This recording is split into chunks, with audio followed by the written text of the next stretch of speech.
सभापति महोदय समस्त मुखिया आबाल वृद्ध वनिता मुझे बेले गाँ को मोर निजर गाँ को मत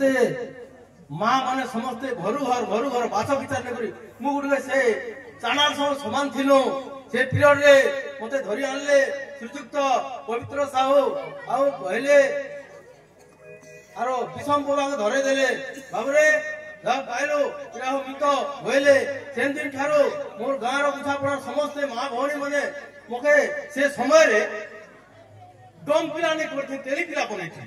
मझा मझी रखि दिथिले से मके एते घुना थिला से समय मके रोजा पिला अंत रखिथिले मु घर करथिले पाठ पढौथिले पाठ पढिबा समय संगे नाट कीर्तन करी मोर दिन बीती गला इना जद मके छी छी थू थू करथिते बोले मु यार ये पसिनी पाथिति बोली बहुत गौरव था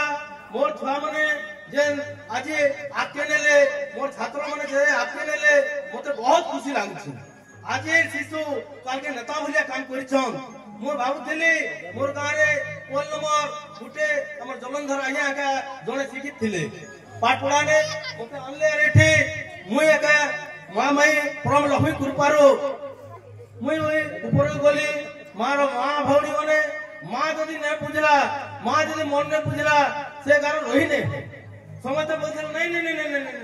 इरा हो जा डम पिला नै हमर तेली पिला बोले मते घरे पसोथिले घरे रखुथिले घर घर खाना दउथिले बहुत खुशी लागला सेठर मो उत्साह से गरी गली इने बसी थाए पाठ पढ़ो थाए मोर छात्र माने बहुत उन्नति होंतु मो आमे परम लक्ष्मी ई गाँ को अजस्र धन ढाली दियंतु मोर मां के नमस्कार करछे मुर काना गुडे मुर तो नेता नुए से मु तो किछि नै से गुडे मुई छोटो किंकोटे मोर मां परम लक्ष्मी कृपारो ई गाँ रो मोर गाँ रो गुछापड़ गाँ रो